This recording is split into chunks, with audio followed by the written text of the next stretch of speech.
The silence in Thomas Blackwell's mahogany-paneled office was so complete you could hear the antique clock ticking on the bookshelf behind him. 15 family members, cousins, aunts, uncles, second cousins who'd crawled out of the woodwork when they heard Aunt Patricia had died, stared at the attorney like he'd just announced the world was ending. My cousin Derek recovered first. That's impossible. Victoria barely even knew Aunt Patricia. She visited maybe twice in the past decade. I visited every week for the past 8 years, I said quietly from my seat in the back corner. But you wouldn't know that because none of you ever came. Derek's wife Melissa turned to look at me, her expression dismissive. You couldn't have visited weekly. You live in the city. That's an hour drive. Yes, I confirmed. An hour each way. Every Sunday afternoon. I'd bring groceries, help with her medications, sit with her while she told stories about her travels. Sometimes we'd just watch old movies together. I don't believe you, Derek said flatly. Thomas Blackwell cleared his throat. He was in his mid-60s, distinguished, with silver hair and the kind of quiet authority that came from 40 years practicing estate law. Mr. Hastings, perhaps we should let Miss Thompson explain her relationship with the deceased. There's nothing to explain, my Aunt Carolyn interjected. Victoria is barely family. Patricia's real nieces and nephews, my children, my sister's children, should inherit. We're blood relatives. As is Miss Thompson, Thomas said mildly. She's Patricia Morrison's niece through her late brother James. That makes her equally blood family as any of you. But we were close to Aunt Patricia, my cousin Jennifer said. We visited all the time. When was the last time you visited? I asked. She hesitated. I was planning to visit. For years ago, I said. At her 70th birthday party. You stayed for an hour, left early because you had tickets to a concert. Before that, it had been 5 years. Christmas 2015. Jennifer's face flushed red. How would you even know that? Because Aunt Patricia mentioned it, I said. She mentioned all of you. How much she missed you. How she hoped you'd visit more. How she understood you were all busy with your lives but wished she could see her family more often.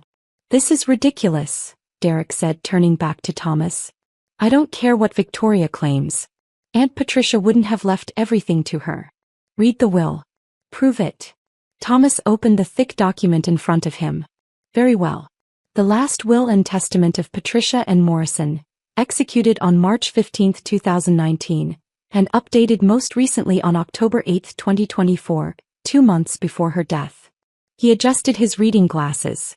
I, Patricia N. Morrison, being of sound mind and body, do hereby declare this to be my last will and testament. I hereby revoke all previous wills and codicils. My Uncle Robert leaned forward. Get to the distribution part. Thomas gave him a reproving look. Estate documents should be read properly, Mr. Morrison. But since you're eager. He flipped several pages. Here we are. Article 4. Distribution of estate.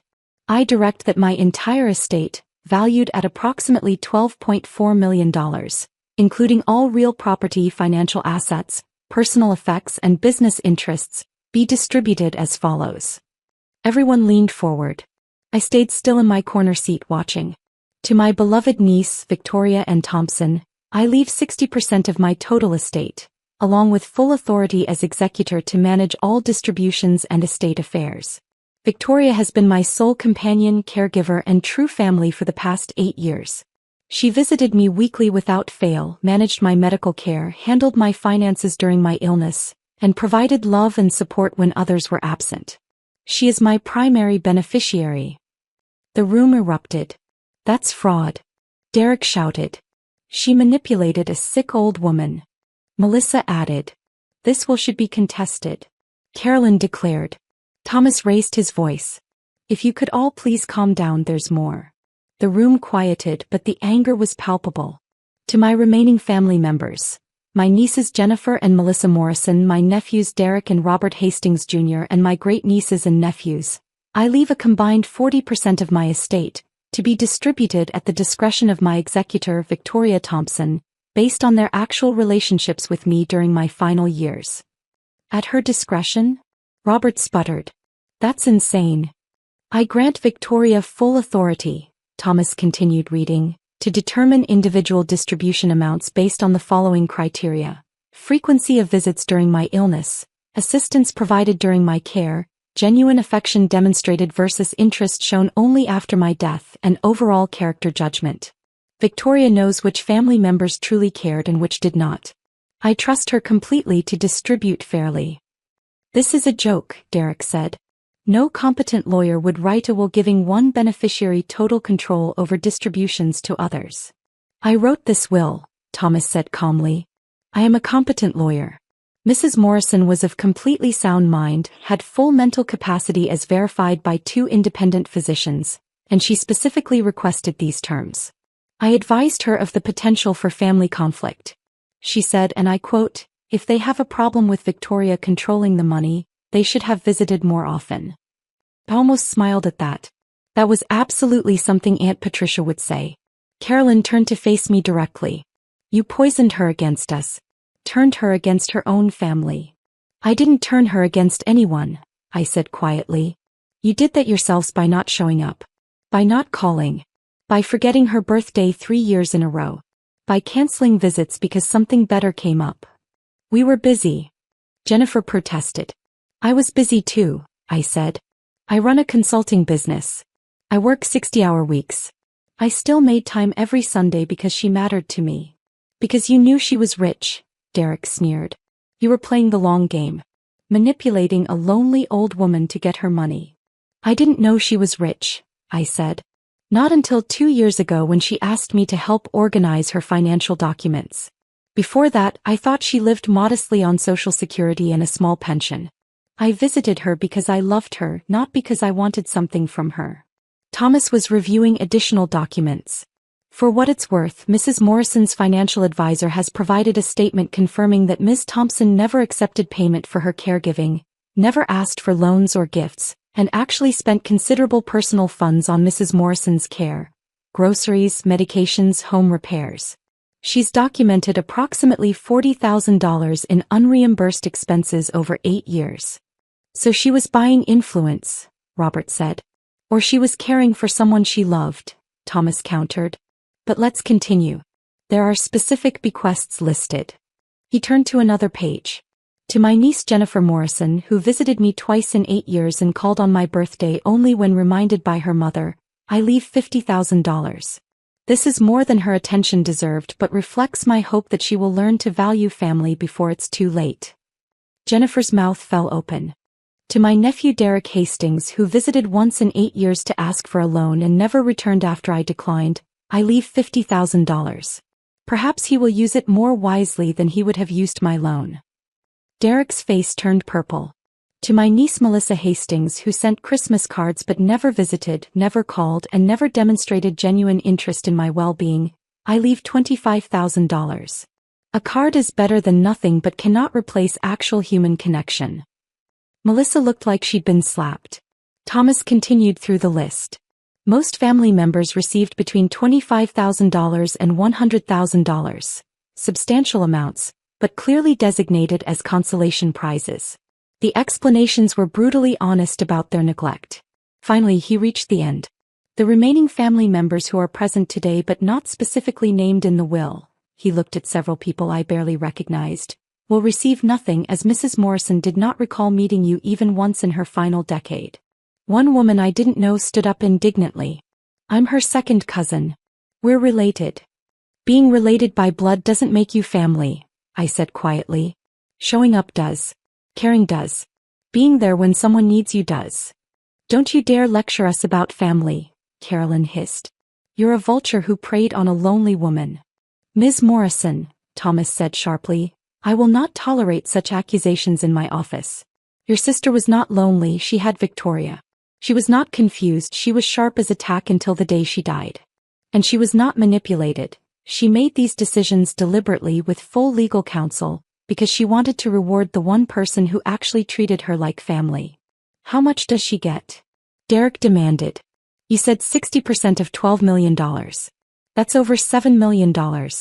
One person gets $7 million while the rest of us split $5 million.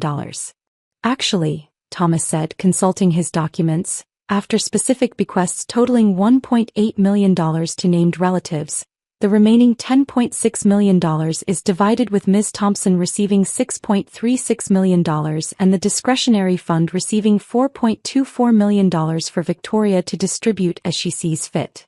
That's robbery, Robert shouted. That's what your aunt wanted, Thomas said firmly. And it's perfectly legal. The will has been properly executed, witnessed by 3 independent parties, verified by medical professionals as being made while she had full mental capacity. You can contest it if you wish, but I promise you'll lose and waste money on legal fees. We'll contest anyway, Derek said. This is clearly undue influence. Then you'll also lose your $50,000 bequest, Thomas informed him.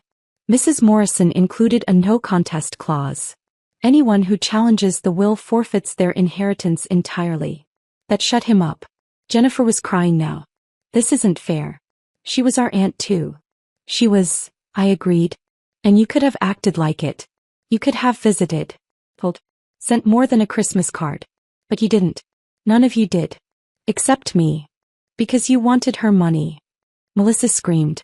I wanted her company. I shouted back, surprising myself with the vehemence. I wanted to hear her stories. I wanted to make sure she wasn't alone. I wanted her to know someone cared. The money is almost secondary. What matters is that I was there. Where were you? Silence. Where were you when she fell and broke her hip 2 years ago? I continued, my voice breaking. I was in the emergency room holding her hand for 8 hours. Where were you when she started chemotherapy last year? I drove her to every single appointment. Where were you when she got the diagnosis that the cancer was terminal? I was there when she cried. I was there when she raged. I was there when she accepted it. Where were you? Jennifer was sobbing openly now. Melissa looked away. Derek stared at the floor. You didn't know she had cancer, I said more quietly. Because you never called to ask how she was. You didn't know about the broken hip because you never visited to see her recovery. You didn't know anything about her final years because you weren't there for them. You could have told us, Carolyn said weakly. I called you, I said. After her diagnosis. I called you, Carolyn. I called Robert. I called Derek and Jennifer. I told you she was sick and would appreciate visits.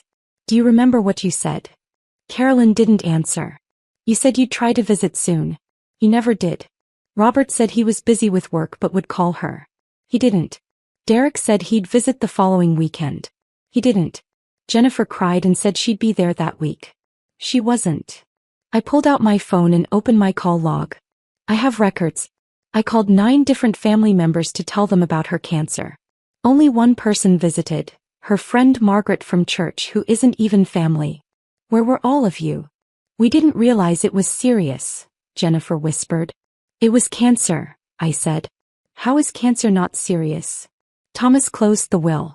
Ms. Thompson, as executor, you have full authority to manage the estate distribution. The specific bequests will be paid out as directed. The discretionary fund of $4.24 million is yours to allocate as you see fit to family members. You're not obligated to give anyone anything beyond what's specifically designated in the will. So she could give us nothing? Derek said. She could, Thomas confirmed. Though I believe Mrs. Morrison hoped Victoria would use her judgment to reward any family member who shows genuine remorse or demonstrates positive change going forward. I looked at the assembled family. Angry faces. Entitled faces. A few guilty faces. Jennifer still crying. Melissa looking ashamed. Derek defiant. I need time, I said. To process this. To decide how to handle the discretionary fund. Can we schedule another meeting in 2 weeks? Of course, Thomas said.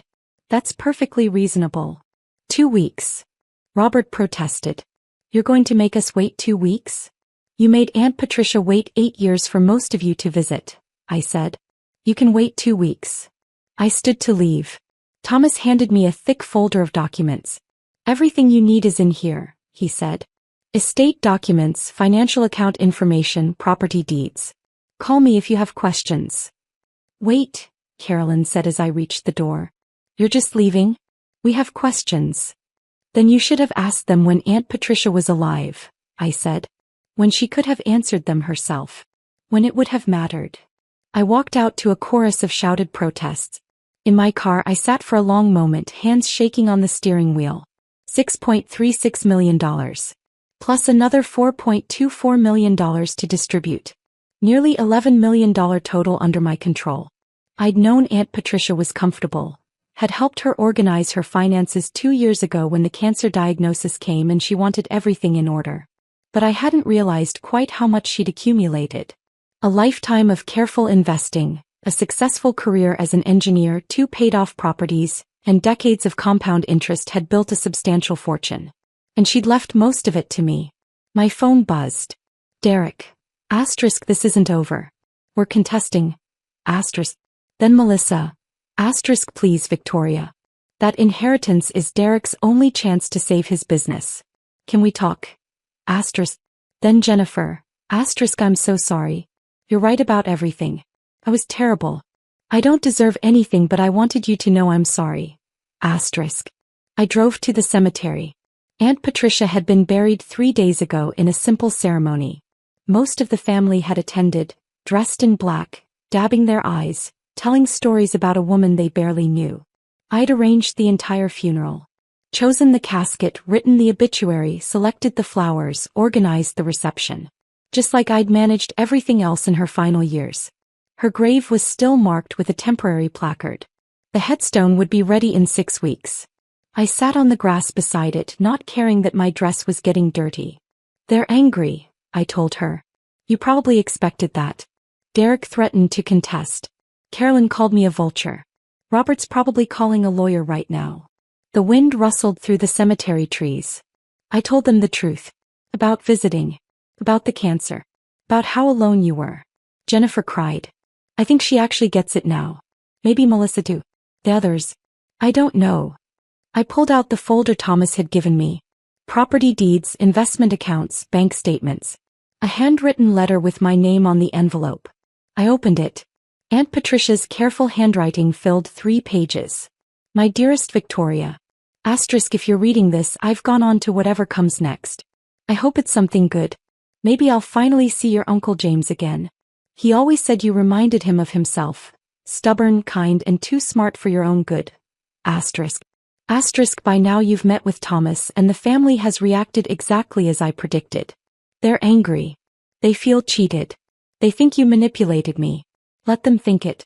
People believe what they want to believe, and the truth rarely changes minds that are already made up. Asterisk. Asterisk, the truth is simple. You were there when I needed someone. Not because I was rich. You didn't even know I was until I told you. Not because you wanted something, you never asked for anything. But because you loved me. Because you saw me as a person worth spending time with. Because Sunday afternoons with me mattered more than whatever else you could have been doing. Asterisk. Asterisk, do you know how rare that is? How precious. I've had 74 years to figure out who really cares and who's just going through familial motions. Most of my family fell into the latter category. You were different. Asterisk. Asterisk, so yes, I left you most of my money. You've earned it through hours of companionship, through care during my illness, through love given freely without expectation. The money is yours. Do with it what you wish. Asterisk. Asterisk, as for the discretionary fund, I left that because I hope some of them might learn from this. Might realize that family is about more than blood and obligation. That showing up matters. That love requires action, not just sentiment. Asterisk. Asterisk, use your judgment. Some of them genuinely didn't understand. Some were taught by their parents to treat visits as obligations rather than opportunities. Some might actually change. Give them that chance if you think they deserve it. But don't give them anything if they're still just grabbing for money. Asterisk. Asterisk, I trust you completely, Victoria. You have a good heart and a clear head. You'll know what to do. Asterisk. Asterisk, thank you for 8 years of Sundays. Thank you for making my final years not lonely. Thank you for being the family I needed when my blood relatives forgot what family means. Asterisk. Asterisk, I love you, dear girl. Live well. Be happy. And maybe use some of that money to take the trip to Scotland you always talked about. I'll be there in spirit, probably complaining about the rain. Asterisk. All my love. Patricia. I cried sitting there in the cemetery reading her words, missing her presence. She'd been sharp and funny and completely unsentimental except when it came to things that really mattered. Then she'd been fiercely loving. My phone rang. Thomas Blackwell. Victoria, I wanted to call and check on you. That was a difficult meeting. I'm okay, I said, reading the letter she left me. Ah yes. She wrote that about 6 months ago. Made me promise not to give it to you until after the will reading. He paused. For what it's worth, I think she chose the right executor. You'll handle this well. I don't know what I'm doing, I admitted. How do I decide who deserves what? How do I judge my own family? You don't judge them, he said. You just decide who you trust with Patricia's legacy. Who will honor her memory. Who learned something from this experience. The rest will reveal itself. After we hung up, I sat there until the sun started setting. Then I drove home to my modest apartment. Still modest despite knowing I now had $6.36 million. I'd never been motivated by money. I lived simply because it suited me. But I could do something good with this. Something Patricia would approve of. Over the next 2 weeks I did research. I looked into each family member's situation. Found out Derek's business was failing because of bad decisions, not bad luck. Discovered Melissa actually had volunteered at a nursing home since the funeral. Jennifer had mentioned it triggered something in her. Learned that Jennifer had started visiting elderly neighbors, trying to make up for lost time. I made my decisions. At the follow-up meeting, the same family members gathered in Thomas's office.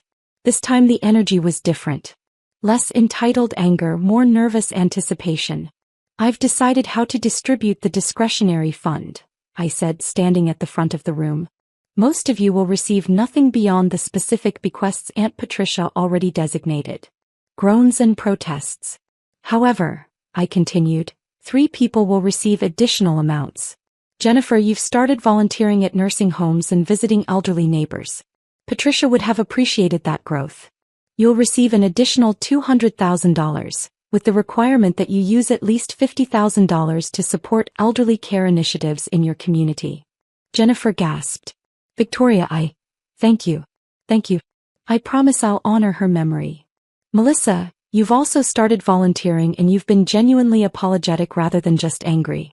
You'll receive an additional $150,000, again with the requirement that you support causes Aunt Patricia cared about. Melissa nodded, tears streaming down her face. The remaining $3.9 million will be split 3 ways. 1/3 will establish the Patricia Morrison Scholarship Fund for engineering students from low-income backgrounds.